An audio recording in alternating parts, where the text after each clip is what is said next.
ঈশ্বরের ধন্যবাদ হোক, ঈশ্বরের নাম উচ্চীকৃত গৌরবান্বিত হোক। আমি রেভারেন্ড পার্থ চ্যাটার্জি, ঈশ্বরের দাস, আপনাদের সকলের বন্ধু। আমার যা কাজ নিত্য নতুন আপনাদের সামনে ঈশ্বরের পবিত্র সুন্দর মধুর জীবনদায়ী বাক্য নিয়ে আসা, সেই বাক্য নিয়ে আবার উপস্থিত হয়েছি। আশা করি আপনারা সবাই ভালো আছেন এবং ঈশ্বরের অনুগ্রহে দিন দিন আত্মিকভাবে বৃদ্ধি পাচ্ছেন। যখনই আপনাদের কাছে আমি বাক্য প্রচার করি তখন আমার খুব ভালো লাগে, কেননা আপনারা যেরকম ঈশ্বরের বাক্যে বৃদ্ধি পান, আমিও তেমনি অপার আনন্দ পাই হৃদয়ে যে আমার এই জীবনটাকে ঈশ্বর ব্যবহার করছেন আপনাদের সঙ্গে বাক্য শেয়ার করে নেবার জন্য। ঈশ্বরের ধন্যবাদ। আজকে যে বিষয়টা নিয়ে আমি চিন্তা ভাবনা করবো বা কথা বলবো বা ঈশ্বরের বাক্যকে যে আঙ্গিকে ব্যাখ্যা করব, সেটা খুব ইম্পর্ট্যান্ট। আর সেটা হচ্ছে, তার হেডিংকে ইংলিশে বলা যায় ওভারকামিং নেগেটিভ থিঙ্কিং, আর বাংলায় বলতে গেলে যে কোনো ধরনের বাজে চিন্তা কিভাবে আমরা এড়াতে পারি। এখন এই যে বাজে চিন্তা বা নেগেটিভ থিঙ্কিং, এটা আমাদের মানব জীবনের কিন্তু একটা খুব বড় সমস্যা। দেখবেন যে বলে যে আমাদের মনে ভালো আসার আগে খারাপটা আগে আসে, ভালো আসার আগে খারাপটা আগে আসে। যেরকম আমরা অল্প বয়সে পরীক্ষায় দিয়ে যাওয়ার সময় প্রায়শই মনে করতাম যে আমি এত পড়েছি, এত প্রিপেয়ার করেছি, কিন্তু পারবো তো, ঠিকঠাক হবে তো। আমাদের মাথায় আগেই যেন না পারার চিন্তাটা, ফেলিওর হওয়ার চিন্তাটা বেশি আসে। দেখবেন একটা ছেলে ছোটোবেলায়, একটা সন্তান যখন ছোটোবেলায় সাইকেল চালাতে শেখে, রাস্তায় বেরোয়, বা গাড়ি চালাতে প্রথম যায়, বা মোটর সাইকেল চালাতে শেখে, তখন তার বাবা মা মনে সর্বপ্রথম কোন নেগেটিভ আইডিয়াটা আসে? অ্যাক্সিডেন্ট করবে না তো, কোথাও ধাক্কা খাবে না তো, কিছু চাপা দেবে না তো, বা গাড়ি চাপা পড়বে না তো। তাই সর্বদাই দেখবেন আমাদের মনে নেগেটিভ রয়েছে। এমনকি আমরা যখন এদের মধ্যে আলোচনা করি তখন আমরা দেখবেন যে এই আলোচনায় আমরা সবসময় বলি ভারতবর্ষ দেশটার কিচ্ছু হবে না, অমুক মানুষটার জীবনে কিচ্ছু হবে না, এই পশ্চিমবঙ্গের কিচ্ছু হবে না, আমাদের সমাজের কিচ্ছু হবে না, আমাদের খ্রিস্টান সমাজ উচ্ছন্নে চলে গেছে, তার কিচ্ছু হবে না ইত্যাদি। আমরা সব সময় আমরা নেগেটিভ বলেই থাকি। এবং আমাদের পার্সোনাল জীবনে, আমাদের পার্সোনাল মনেও নানা প্রকারের অহেতুক চিন্তা, বাজে চিন্তা, নেগেটিভ চিন্তা সব সময়তেই আমাদের মনের ভেতর ঘুরপাক খায়। অস্বীকার করা কিছু নেই, সত্যি প্রায় সকল মানুষের সঙ্গেই এটা হয়। তাই জন্যে মনকে তুলনা করা হয়েছে একটা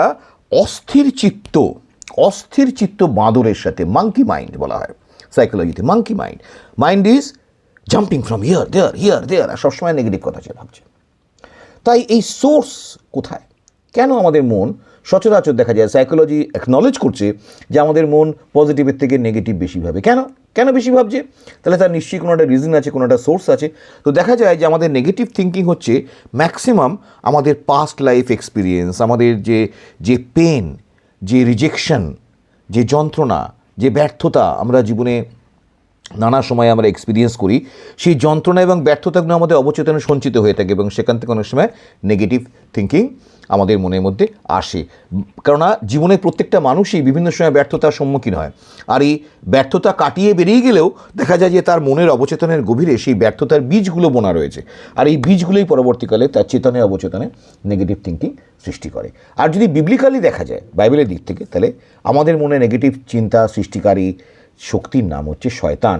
কেননা সে চায় যে আমরা যেন সবসময় অন্ধকারে থাকি, সে চায় যেন আমরা সবসময় কনফিউজড থাকি, সে চায় যেন আমরা সবসময় নেগেটিভ থাকি, পজিটিভিটি যেন আমাদের মধ্যে না থাকে। কারণ তার সম্বন্ধে কি বলা হচ্ছে না, যোহন 8:40 শয়তানকে বলা হচ্ছে মিথ্যাবাদীগণের পিতা, মানে সকল মিথ্যাবাদীর থেকে বড় মিথ্যাবাদী, সে অরিজিনাল মিথ্যাবাদী।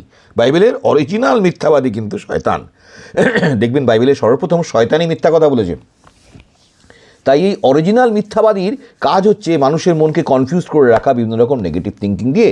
তাই প্রত্যেকটা বিশ্বাসী জীবনের ভেতরে শয়তান কাজ করে এবং সে সবসময়তে বিশ্বাসীর জীবনকে নেগেটিভ থিঙ্কিং দিয়ে পূর্ণ করে দেয়, যাতে বিশ্বাসী কনফিউজ থাকে এবং খ্রিস্টের উপরে পূর্ণ বিশ্বাসে যাতে পূর্ণ বিশ্বাস জীবন যাপন না করতে পারে।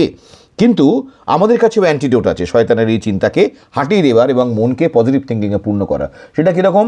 আমরা যদি রোমিও 12:2 দেখি, তো বলছে যে be transformed by the renewing of your mind, মানে মনের নবীনীকরণ দ্বারা নবীনীকৃত হও। অর্থাৎ আমি যদি আমার মনটাকে যদি আমি ঠিকঠাক করতে পারি, মনটাকে যদি আমি পজিটিভ করতে পারি, তাহলে আমার হৃদয়টাও নবীনীকৃত হবে এবং তখন আমার আর মাথার মধ্যে নেগেটিভ থিঙ্কিং আসবে না। আমি কিছু পারবো না, আমার দ্বারা কিছু হবে না, সব কিছু খারাপ, যা কিছু ঘটছে সব মন্দের জন্য ঘটছে, এই জাতীয় যে নেগেটিভ থিঙ্কিংগুলো সেগুলো আমার মনের মধ্যে থেকে চলে যাবে। মনের নবীনীকরণ যখন হবে তখন আমি কি হব? যখন আমি প্রভুর বাক্য পড়ব, যখন আমি প্রভুর বাক্যের উপর ধ্যান করব, প্রভুর কাছে প্রচুর প্রার্থনা করব, তখন আমার মনের হৃদয়ের একটা নবীনীকরণ করবে। এবং সেই নবীনীকরণে যখনই আমার মন অবচেতন আমাকে শেখাতে চাইবে, ও ইউ আর এ ফেলিয়ার, তুমি একদম, তোমার দ্বারা কিছু হবে না, তুমি একদম গোল্লায় গেছো, তোমার দ্বারা আর কোনো কিছু করা হবে না, তুমি ফেল করেছো পুরো, আমি কিন্তু উল্টে বলবো, কে বলেছে? প্রথম যোহন 3:1 কি বলেছে? I am a child of God and I am forgiven and loved. আমি তো ঈশ্বরের সন্তান, আমি তো ক্ষমাপ্রাপ্ত হয়েছি, আমি তো ঈশ্বরের প্রেমে সংযুক্ত আছি। কী করে আমি ফেলিওর হতে পারি? আবার যখন আমার অবচেতন আমাকে শেখাবে যে তুমি কোনো মতে এই চ্যালেঞ্জটার মোকাবিলা করতে পারবে না, তুমি কোনো মতে এই চ্যালেঞ্জটা জিততে পারবে না, তখন আমি কি বলবো? আমার হৃদয়, আমার রিনিউড নবীকৃত হৃদয় তখন আমাকে মনে করিয়ে দেবে, কে বলেছে? ফিলিপিও 4:13 কি বলেছে? I can do all things through Christ who strengthens me. আমি না পারি, আমার তো খ্রিস্ট আছেন, খ্রিস্টের মধ্যে দিয়ে আমি সব কিছুই করতে পারি, খ্রিস্টের নামে আমি সব কিছুই করতে পারি, সব চ্যালেঞ্জ মোকাবিলা করতে পারি। যখন আমার অবচেতন মন আমাকে শেখাবে তুমি তো একাকী, তোমাকে কেউ ভালোবাসে না, তুমি নিঃসঙ্গ, তখন আমি কি বলবো? কে বলেছে? আমার যে জিরোমিও 31:3 ইব্রিয় 13:5, এগুলোতে তো ঈশ্বর কি বলেছেন? আমি তোমায় কখনো ছাড়বো না, আমি সবসময় তোমায় ধরে রাখবো। তাই আমি তো, ঈশ্বর তো আমাকে ভালোবাসেন এবং তিনি তো সবসময় আমাকে আঁকড়ে আছেন, আমি তো কখনো একলা নই। তাই এইভাবে একটা বিশ্বাসী জীবনের শয়তান যখন এই নেগেটিভ থিঙ্কিং বা ঋণাত্মক চিন্তাভাবনা, মন্দ চিন্তাভাবনা যখনই সে প্রেরণ করবে, তখনই একমাত্র ঈশ্বরের বাক্য দ্বারা সেই চিন্তাভাবনাকে পরাস্ত করে সেই নেগেটিভ থিঙ্কিংয়ের ব্যাড হ্যাবিট থেকে আমরা বেরিয়ে আসতে পারি। ঈশ্বরের ধন্যবাদ হোক, যেন ঈশ্বরের অনুগ্রহে প্রত্যেকটি বিশ্বাসী যেন সবসময় সদর্থক চিন্তাভাবনা করে, ঈশ্বরের উপরে ভিত্তি করে, বাইবেলের উপরে ভিত্তি করে চিন্তাভাবনা করে, ঋণাত্মক চিন্তাভাবনা, নেগেটিভ চিন্তাভাবনা যেন কখনো না করে। ঈশ্বরের ধন্যবাদ হোক, ঈশ্বরের নাম উচ্চীকৃত, গৌরবান্বিত হোক। Amen, amen, amen.